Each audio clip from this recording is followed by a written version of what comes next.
Bon, je suis désolé, hein, mais pour ce magazine, je vais pas être objectif. Vous le savez déjà peut-être, c'est pour moi, à mon sens, le meilleur magazine Ninjago. S'il n'est pas top 1, il est au moins dans le top 3. Non, très franchement, il y a d'excellentes figurines dedans. On a d'ici donc Lloyd Evolution Dorée, qu'on va pouvoir retrouver notamment dans son mecha, sorti en janvier 2023, avec bon la tête normale du film, hein, donc tirée depuis 2017. On aura une nouvelle cagoule, quoi, pour retrouver notamment peut-être aussi sur les figurines cristallisées, mais avec le bandeau qui sera d'une autre couleur forcément, avec aussi une petite impression qui là n'y est pas. Une nouvelle impression pour le torse, pareil pour les jambes. Donc là, sauf la tête, tout est exclusif. Avant au robot, donc là maintenant on peut aussi la retrouver dans ce magazine, donc c'est plutôt cool. Pour l'air de la figue, voilà comment ça se présente. Comme je vous le disais, c'est l'impression de la tête du film normal. Et en termes d'accessoires, un petit katana doré. Mais là, si vous vous disiez que je n'étais pas objectif, eh bien, figurez-vous que je vais être encore moins. Puisque oui, on a la figurine de Miss Dynamite, qui est normalement exclusive au Market, sortie en juin 2023. Non, là, je veux pas être objectif, je suis désolé. C'est l'une des meilleures figurines qu'on a pu avoir dans le magazine. Avec Ronin, qui était aussi donc, dans les Gardens. Donc là, franchement, avoir des figurines dans des sets qui sont normalement à 370 € et là qu'on se retrouve à pouvoir les avoir pour 9 €, effectivement c'est pas mal. Donc du coup bah là tout est exclusif, hein. Que ce soit au Market ou alors au magazine, parce que c'est la même version. Globalement c'est juste la tiraille qui va changer avec donc les accessoires qu'on va voir tout à l'heure. Mais voilà, nouvelle couleur pour la crête, nouvelle tête, nouveau torse, nouvelle jambe. Non franchement exceptionnel ces figurines. Pareil pour l'arrière du torse, il n'y a juste pas de seconde expression faciale. Et voilà, on a deux petites flammes qu'on peut lui mettre devant. Bon, effectivement, ça fait un peu penser à Miss Dynamite, effectivement. Je pense quand même que les différents fouets qu'on pourrait rajouter n'auraient pas été de trop. Bon, après, ça, c'est des pièces qui se trouvent relativement facilement dans pas mal de sets. Donc, si vous n'avez pas des fouets à la maison, vous pouvez toujours en chercher dans d'autres sets. Donc, voilà. Mais pour compléter votre figurine, globalement, ça va être assez facile. Mais déjà, vous avez le gros et surtout le plus cher de la figurine. Maintenant, les cartes. Là, vous avez la carte en édition limitée de Kai, édition limitée, la LE12.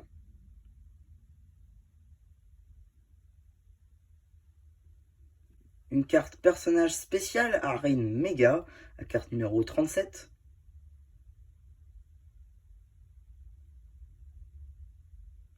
Ici, le roi squelette méchant, la numéro 137, encore une carte personnage. Une carte piège, aveuglée, la numéro 199.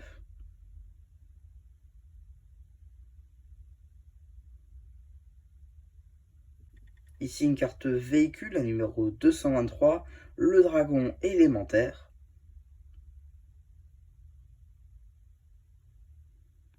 Une carte puzzle, la numéro 235, on va pouvoir notamment y voir donc Lloyd BD. Et enfin, dernière carte de cette ouverture avec la 244, on peut y voir notamment un chasseur des griffes d'Imperium.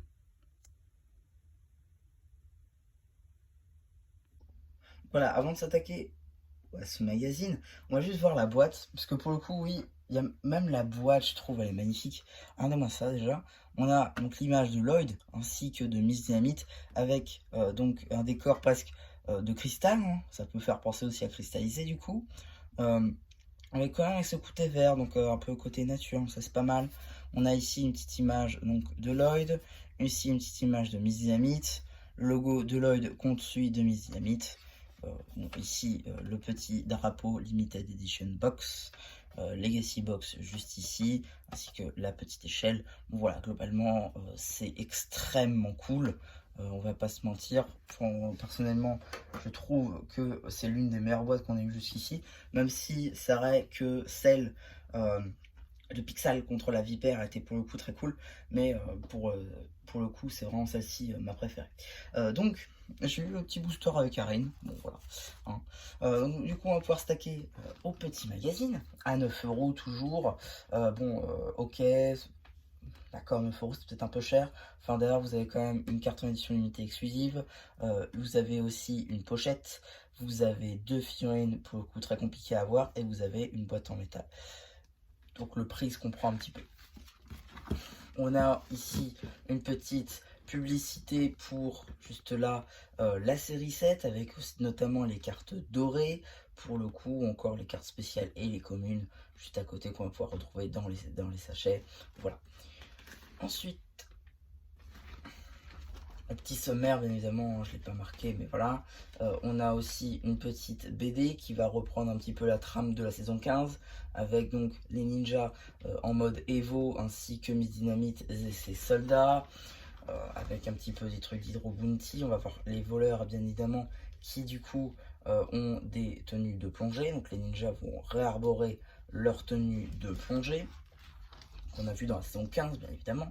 Avec donc une petite publicité pour les sets de mars, déjà avec le robot climber de Kai, qu'on a pu voir notamment dans la bande-annonce de Hoku. D'ailleurs, bon, la bande-annonce de Hoku et Gold, je ne pensais clairement pas qu'ils allaient le balancer direct. Mais ouais, non, franchement, c'était plutôt bien.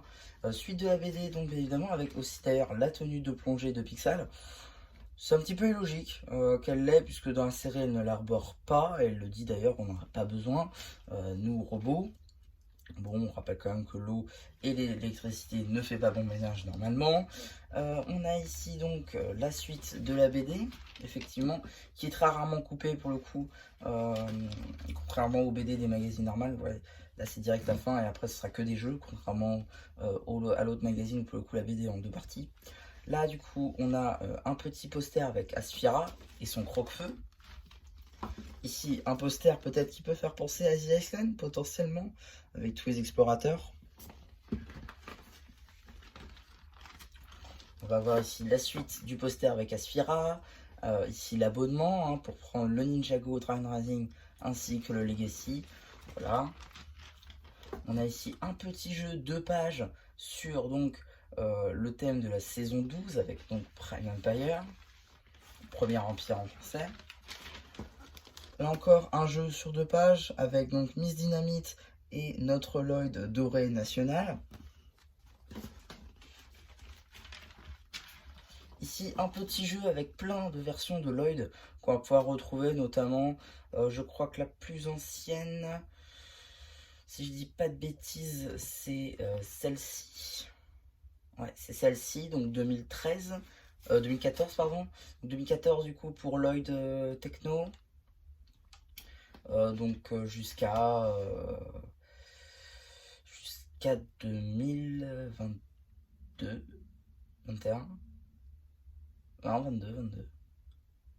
Ah non 21, non 21. Ah non 2023. Avec ce qu'il y a l'œil doré.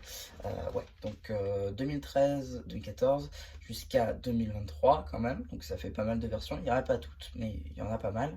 On a aussi donc le Spinjitzu interdit avec le chapitre de feu du coup, qui retrace donc toutes les saisons. Derrière, ah non, donc je pense, ouais c'est ça, je pense qu'on va nous parler du chapitre de glace dans le prochain. Juste ici, avec donc encore un petit jeu juste ici entre Zane et Pixel. On va voir une petite page qui, je sais pas pourquoi, pour moi, elle n'a trop rien à faire là. Elle serait plus dans un magazine normal plutôt qu'un magazine Legacy. Parce que là, c'est le robot Dragon Rising saison 2 de Cole. Pourquoi pas, après tout. D'ailleurs, la review sortira pas tout de suite, mais elle sortira sur la chaîne. Ensuite, on a une petite page jeu, toujours avec les habitants de Ninjago City. Donc chasseur d'autographes, évidemment, avec un petit jeu à côté. En ce qui concerne des petites publicités, on va avoir des publicités sur l'empereur Palpatine juste ici avec le magazine de février 2024 que j'ai en ma possession. Je fais la vidéo juste après d'ailleurs, donc je la publierai à peu près dans ces eaux-là. Et ici vous avez une pub pour le magazine Dreams numéro 3 avec le roi des cauchemars. Là encore, pareil, je vous ferai une vidéo dessus une fois qu'il sera sorti et que je l'aurai acquis. Et donc, qu'est-ce qu'on a dans le prochain magazine ? Bah pour le coup c'est un peu du déjà vu. Ici on va avoir le roi squelette contre Zane. Alors effectivement le roi des squelettes on l'a pas eu dans cette version là, c'est à dire à cap. Nous on l'avait eu sans cap dans le magazine de juin 2023 si je dis pas de bêtises. Oui, magazine de juin 2023 Legacy. avec Zayn qu'on a eu maintes et maintes fois. Jusque-là, trop rien de plus à dire. Ça sort le 24 avril, donc le mois prochain. Euh, c'est pas censé être tous les 3 mois à la base. Enfin, je sais pas, ça me paraît bizarre. D'ailleurs, on va avoir en plus la LE15, alors que là, on avait eu, donc, si je dis pas de bêtises, la LE12, c'est ça. Le mois prochain, on n'aura pas la LE13 ni la LE14. Ah, si, remarque, parce qu'il y en a un ce mois-ci. Ouais, si, d'accord. Oui, donc, non, j'ai rien dit. Donc, oui, effectivement. Bon, ça peut être un beau magazine. D'ailleurs, on le dit ici, il y aura aussi de nouveau une pochette. Donc ça peut être cool. Ils nous mettent des pochettes aussi dans ce magazine-là. Donc c'est plutôt sympa. Bon, deux figurines, d'accord. Cette fois-ci, à la cape, bon, si vous voulez. Enfin bon, bon, voilà. C'est un peu du déjà vu, encore une fois, contrairement à ce magazine-là, pour le coup. Où là, on va vraiment avoir donc deux figurines qui... Bon, à la limite, là, il est pas très compliqué à voir. Juste... dans un set à 20 € avec 2 mechas, à la limite. Et par contre, Business Limite, pour le coup, c'est vraiment une vraie surprise. Ils auraient pu ne pas nous la mettre et mettre juste un squelette. Donc, très franchement, c'est très très cool pour ce magazine. Donc voilà un petit peu pour mes vidéos sur ce magazine. J'espère qu'elle vous aura plu. Surtout, n'hésitez pas à me dire ce que vous avez pensé sur le post communautaire. Et voilà, bah du coup, c'était un plu qui vous dit bye bye.